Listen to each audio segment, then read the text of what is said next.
गुरुजी आपने भगवान को देखा है? हाँ देखा है, देखा है। आपने देखा है भगवान को तो बोलो, आगे बोलो। मैं थोड़ा नर्वस हूँ। नहीं, आपको भी दिखा सकता हूँ। हाँ वो दिखाओ, यही पूछना था। आपको दिखाऊं? हाँ, मैंने अपनी मम्मी को भी समझाया, एक बाबा ने हमको भी लूटा है। आपके अंदर मेरे लिए क्या भावना है कि हम लूटते हैं कि नहीं? हम पूछ रहे हैं आपसे, आरोप नहीं, कुछ नहीं कह रहे हैं। बिस्मिल्लाहिर्रहमानिर्रहीम। अस्सलामुअलैकुम दोस्तों, एक नई वीडियो में खुशामदीद। दोस्तों, आज वीडियो में आपके लिए लेके आया हूँ। इस वीडियो के अंदर एक लड़का हिंदू पंडित से ये सवाल करता है कि क्या आपने भगवान को देखा है। इसके जवाब में हिंदू पंडित ये कहता है कि हाँ, मैंने भगवान को देखा है और मैं आपको भी दिखा सकता हूँ। दोस्तों, मेरे ख्याल में ये दुनिया का सबसे बड़ा झूठ है कि मैंने भगवान को देखा है और मैं आपको भी दिखा सकता हूँ। इसके मुतालिक डॉक्टर जाकिर नाइक साहब क्या कहते हैं, ये भी आपको इस वीडियो में सुनवाएंगे, इसलिए वीडियो को एंड तक ज़रूर देखिएगा और हमारे चैनल को सब्सक्राइब ज़रूर कीजिएगा। तो चलो दोस्तों, पूरी वीडियो देखते हैं। राम जी में रखते हैं, भगवान श्री कृष्ण में रखते हैं, किन में श्रद्धा है? श्री कृष्ण। भगवान श्री कृष्ण को देखना चाहेंगे? हाँ। अभी अंदर आना, गौरी गोपाल भगवान बैठे हैं, देख लेना अपनी आंखों से। हाँ। खुश रहो। अभी बैठिए। हाँ। तो वो भगवान नहीं है क्या? हाँ है। फिर एक भगवान। आपसे एक और सवाल। हाँ, दूसरा भी करना, तीसरा भी करना, पहले एक का प्रॉपर उत्तर ले लो। बेटा, आपने हमसे पूछा, आपने भगवान को देखा है। सिर्फ हमने नहीं, आपने भी भगवान को देखा है। फर्क इतना है कि आप देखकर विश्वास नहीं करते, हम विश्वास करते हैं। हमने भी गौरी गोपाल भगवान जी को देखा, आपने भी देखा। बिहारी जी को आपने भी देखा, हमने भी देखा। तो आप बिहारी जी का दर्शन किए कि नहीं बेटा? दूसरा क्वेश्चन ये है पहले कि बताओ, बिहारी जी का दर्शन किया कि नहीं आप? हाँ कर लिया। तो फिर वो कौन है? भगवान। फिर आपने क्यों कहा कि आपने देखा? आपने भी तो देखा भगवान को। हाँ। हाँ, यदि और आपको बात करनी है भगवान से तो मैं बात भी करा सकता हूँ। आपको बात कराओ। कराऊंगा, जैसा मैं कहूँगा वैसा आपको करना पड़ेगा। ओके। जानने की कोशिश करेंगे कि हिंदुइज्म में खुदा का तसव्वुर क्या है। जब हम कोई आम हिंदू से पूछते हैं कि आप कितने खुदाओं में मानते हैं, कुछ हिंदू कहेंगे 3, कुछ कहेंगे 10, कुछ कहेंगे 100, कुछ कहेंगे 1000 और कुछ कहेंगे 33 करोड़ 330 मिलियन। लेकिन जब हम एक विद्वान हिंदू से पूछते हैं जो अपने हिंदू ग्रंथ का मुताला कर चुका है कि हिंदू मज़हब में एक हिंदू को कितने खुदाओं में मानना चाहिए, तो वो हिंदू विद्वान कहेगा कि हिंदू को सिर्फ एक खुदा में मानना चाहिए और सिर्फ एक खुदा की इबादत करना चाहिए। लेकिन आम हिंदू वो एक फ़लसफ़े में मानते हैं जिसे कहते हैं पैंथियज़म। पैंथियज़म के मानी सब कुछ खुदा है, और आम हिंदू ये मानता है कि सब कुछ खुदा है। पेड़ खुदा है, सूरज खुदा है, चांद खुदा है, इंसान खुदा है, सांप खुदा है। हम मुसलमान ये मानते हैं कि सब कुछ खुदा का है। पेड़ खुदा का है, चांद खुदा का है, सूरज खुदा का है, इंसान खुदा का है, सांप खुदा का है। तो जो अहम फ़र्क आम हिंदू और आम मुसलमान में है कि आम हिंदू कहता है कि सब कुछ खुदा है और आम मुसलमान कहता है सब कुछ खुदा का है। ये अहम फ़र्क सिर्फ का है। अगर इस का के फ़र्क को मिटाएंगे तो हिंदू और मुसलमान एक हो जाएंगे। और इस फ़र्क को कैसे मिटाया जा सकता है? जिस तरीके से कुरान में लिखा है, सूरह इमरान सूरह नंबर 3 आयत नंबर 64 में, तालो इला कलिमतिन सवाइम बैना बैनकुम, आओ उस बात की तरफ जो आप और हम में यकसा है। सबसे पहली बात, अल्लाह नाबुद इल्लल्लाह, कि हम सिर्फ एक खुदा की इबादत करें। अभी हम तहकीक करेंगे कि हिंदू मज़हब की किताब में खुदा का तसव्वुर क्या है। हिंदू मज़हब में एक अहम किताब है जिसका नाम है उपनिषद। जब हम पढ़ते हैं Chandogya Upanishad chapter number 6 section number 2 verse number 1, उसमें लिखा है एकम एविदित्यम। ये एक संस्कृत श्लोक है जिसके मानी है खुदा एक है, ईश्वर एक है, दूसरा नहीं है। लिखा है श्वेताश्वतर उपनिषद में अध्याय नंबर 6 श्लोका नंबर 9 में, नाचस्य कसिज जनिता न चदीपा। उस ईश्वर की कोई वालदेन नहीं है, कोई रब नहीं है। ईश्वर के कोई वालिद नहीं है, कोई वालदा नहीं है, ईश्वर के ऊपर कोई नहीं है। लिखा है श्वेताश्वतर उपनिषद में अध्याय नंबर 4 श्लोका नंबर 19 में, न तस्य प्रतिमा अस्ति। उस ईश्वर की कोई प्रतिमा नहीं है। प्रतिमा एक संस्कृत लफ्ज है जिसके मानी है अक्स। उस ईश्वर की कोई प्रतिमा नहीं है, कोई अक्स नहीं है, कोई फोटोग्राफ नहीं है, कोई पेंटिंग नहीं है, कोई पोर्ट्रेट नहीं है, कोई बुत नहीं है, कोई मूर्ति नहीं है, कोई स्टैच्यू नहीं है, कोई स्कल्पचर नहीं है। लिखा है न तस्य प्रतिमा अस्ति। उस ईश्वर की कोई प्रतिमा नहीं, कोई अक्स नहीं, कोई फोटोग्राफ नहीं, कोई पेंटिंग नहीं, कोई पोर्ट्रेट नहीं, कोई मूर्ति नहीं, कोई बुत नहीं, कोई स्टैच्यू नहीं, कोई स्कल्पचर नहीं। और हिंदू मज़हब में सबसे ज़्यादा पढ़ी जाने वाली किताब है भगवद गीता। भगवद गीता में लिखा है अध्याय 7 श्लोक नंबर 20 में, all those whose intelligence has been stolen by material desires, they worship demigods। मतलब जिसकी अकल दुनियावी चीज़ों के पीछे भागती है वो लोग खुदा के अलावा दूसरे किसी चीज़ की इबादत करते हैं।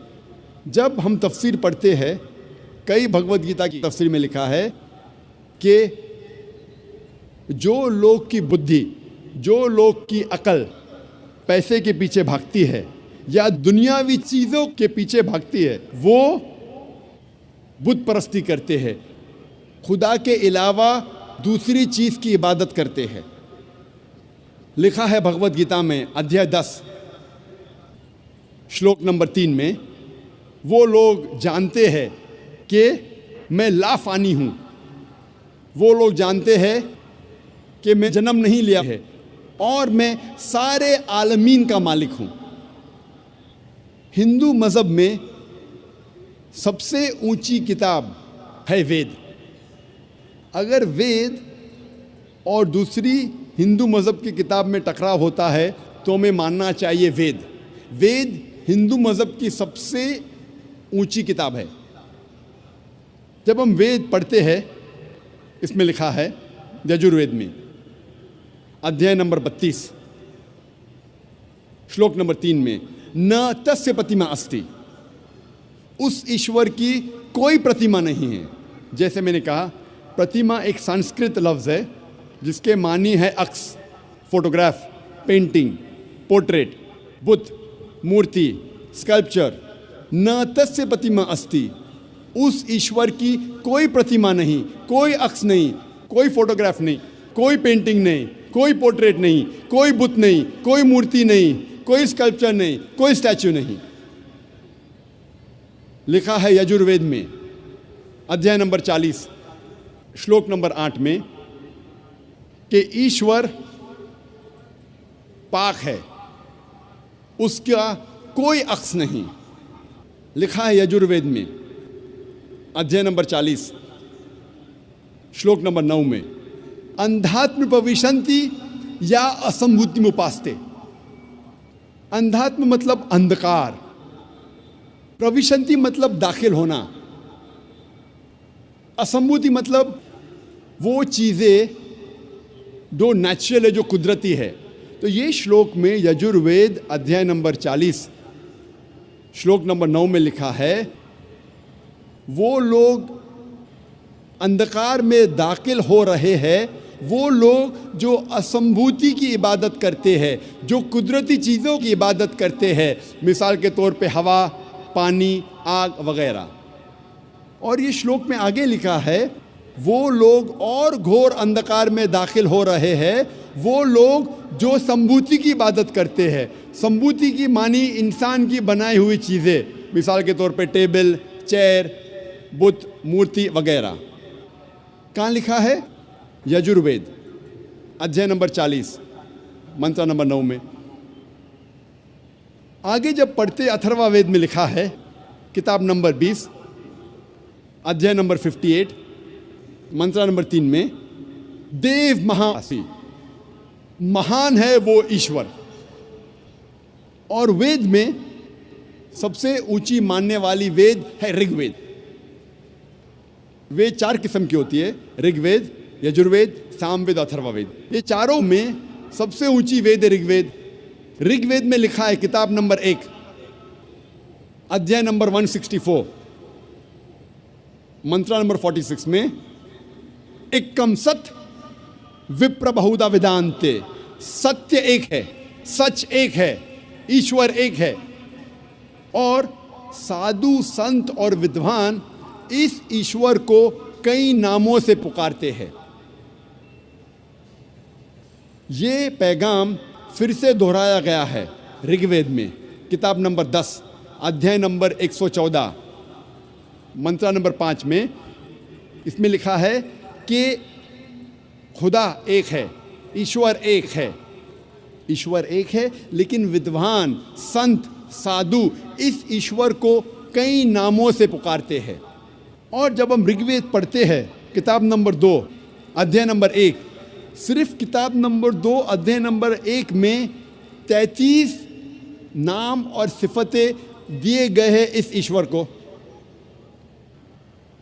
इनमें से एक है ऋग्वेद, किताब नंबर 2 में अध्याय नंबर 1 में मंत्र नंबर 3 में, ब्रह्मा। ब्रह्मा कहा जाता है उस ईश्वर को जो बनाने वाला है। जब हम अंग्रेजी में तर्जुमा करते हैं तो इसे कहते हैं क्रिएटर। जब उर्दू या अरबी में तर्जुमा करते इसे कहते हैं खालिक। हम मुसलमानों को कोई एतराज़ नहीं अगर कोई कहता है कि खुदा या ईश्वर खालिक है या क्रिएटर है या बनाने वाला है, लेकिन अगर कोई शख्स कहता है क्या ब्रह्मा खुदा है जो बनाने वाला है, लेकिन उसके 4 सिर है और हर सिर पर क्राउन है, हम मुसलमान इस पे एतराज़ लेते हैं, क्योंकि आप ईश्वर को अक्स दे रहे हैं। और साफ तौर पे लिखा है श्वेताश्वतरा उपनिषद में अध्याय नंबर 4 श्लोका नंबर 19 में, न तस्य प्रतिमा अस्ति, उस ईश्वर की कोई प्रतिमा नहीं, कोई अक्स नहीं, कोई फोटोग्राफ नहीं, कोई पेंटिंग नहीं, कोई पोर्ट्रेट नहीं, कोई मूर्ति नहीं, कोई बुत नहीं, कोई स्टैच्यू नहीं, कोई स्कल्पचर नहीं। एक और सिफत या नाम ऋग्वेद, किताब नंबर 2 अध्याय नंबर 1 मंत्र नंबर 3 में दिया गया है, वो है विष्णु। विष्णु कहते हैं पालने वाले ईश्वर को। अगर अंग्रेजी में तर्जुमा करते तो हो जाता है सस्टेनर, चेरिशर। उसको अरबी या उर्दू में तर्जुमा करते हो जाता है रब। हम मुसलमानों को कोई एतराज़ नहीं अगर कोई कहता है कि खुदा या ईश्वर रब है, सस्टेनर है, चेरिशर है, पालने वाला है। लेकिन अगर कोई शख्स ये कहता है कि विष्णु पालने वाला खुदा है, पालने वाला ईश्वर है, और उस ईश्वर के 4 हाथ हैं जैसे इंसानों जैसे, और एक हाथ में चक्रा है और दूसरे हाथ में कौंच है, और वो पानी पे जा रहा है सांपों पे बैठकर, या हवा में उड़ रहा है एक परिंदा जिसका नाम है गरुड़ा पर, हम मुसलमान इस पर एतराज़ करते हैं क्योंकि आप खुदा को अक्स दे रहे हैं। और आप यजुर्वेद अध्याय नंबर 32 मंत्र नंबर 3 के खिलाफ जा रहे हैं, जिसमें लिखा है न तस्य प्रतिमा अस्ति, उस ईश्वर की कोई प्रतिमा नहीं, कोई अक्स नहीं, कोई फोटोग्राफ नहीं, कोई पोर्ट्रेट नहीं, कोई पेंटिंग नहीं, कोई बुत नहीं, कोई मूर्ति नहीं, कोई स्कल्पचर नहीं, कोई स्टैचू नहीं। जब हम ऋग्वेद पढ़ते हैं, ऋग्वेद में लिखा है किताब नंबर 8 में, अध्याय नंबर 1, मंत्रा नंबर 1 में, मां चिदन यदि संसद, इबादत सिर्फ वो एक ईश्वर की करो, सिर्फ उसकी प्रशंसा करो। लिखा है ऋग्वेद में किताब नंबर 6 अध्याय नंबर 45 मंत्र नंबर 16 में, या एक इतमुश्ती ही, प्रशंसा सिर्फ वो एक खुदा की करो, सिर्फ उसकी इबादत करो। और हिंदू मज़हब में जो ब्रह्मा सूत्रा है, जो हिंदू मज़हब का कलमा है, वो है एकम ब्रह्म द्योत्या नास्ते, नेना नास्ते किंचन। भगवान एक ही है, दूसरा नहीं है, नहीं है, नहीं है, जरा भी नहीं है। There is only one god, not a second one, not at all, not at all, not in the least bit. जब हम हिंदू मज़हब की किताबों का मुताला करते हैं, हमें पता लगता है कि हिंदू मज़हब में लिखा है कि एक ही ईश्वर, एक ही खुदा की इबादत करो, जिसकी कोई प्रतिमा नहीं, जिसका कोई अक्स नहीं, जिसका कोई फोटोग्राफ नहीं, कोई पेंटिंग नहीं, कोई पोर्ट्रेट नहीं, कोई बुत नहीं, कोई मूर्ति नहीं, कोई स्टैचू नहीं, कोई स्कल्पचर नहीं। अगर आपको समझना है कि हिंदू मज़हब में खुदा या ईश्वर का सही तस्वुर क्या है, तो आपको हिंदू मज़हब की किताबों का मुताला करना चाहिए।